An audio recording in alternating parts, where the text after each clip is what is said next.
Appurtenances and emblements are the focus for today's lesson on the national portion of the real estate exam. These two concepts deal with what stays and what goes when a property changes hands. Understanding the difference between real property and personal property in these specific contexts is a major hurdle for many students. Let us start with appurtenances.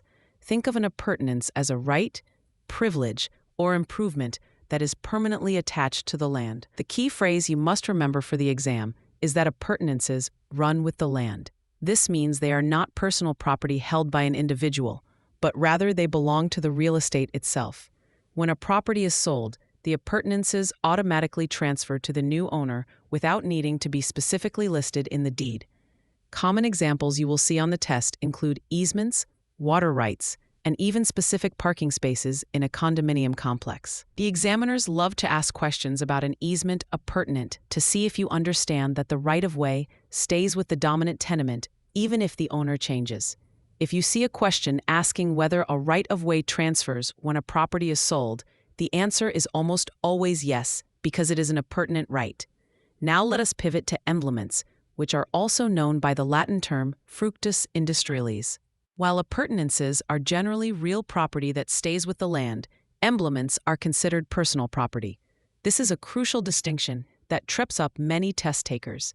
Emblements refers to annual crops like corn, wheat, or vegetables that require human labor and industry to produce. On the exam, you will likely encounter a scenario where a tenant farmer has planted crops, but the land is sold, or the lease ends before harvest time. The rule of emblements protects the person who labored to plant the crops, giving them the right to return and harvest those crops one time, even after their interest in the land has ended. This is where the examiners try to trick you. They will often compare emblements to fructus naturalis, which are things like trees, perennial bushes, and grasses that do not require annual cultivation. Fructus naturalis are considered real property and stay with the land. If the exam asks about an apple orchard versus a cornfield, remember that the trees stay with the buyer, but the corn is an emblement that belongs to the seller or tenant who planted it. A great mental shortcut to keep these straight is to remember that appurtenances are part of the package, while emblements are the effort of the individual. You can also think of the E in emblements standing for earning it through labor. To deepen our understanding for the exam, let us look at how appurtenances relate to the bundle of rights. The bundle of rights includes the rights of possession, control, exclusion, enjoyment, and disposition. An appurtenance is essentially a specific right that has been tacked onto that bundle. For example, if a property has a right to use a shared driveway on a neighbor's land, that is an easement appurtenant. The exam will test your ability to identify that the owner of the dominant estate has the right to use the servient estate. This right is not a personal favor from one neighbor to another. It is a legal appurtenance that remains with the property title. If the exam asks what happens to this driveway right when the dominant estate is sold, the answer is that it transfers to the new owner automatically.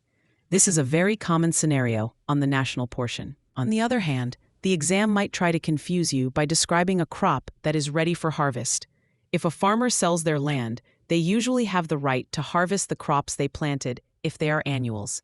If the crops are perennial, like a vineyard, the vines themselves are real property and stay with the land, but the actual grapes ready for harvest might be treated as emblements depending on the specific wording of the question.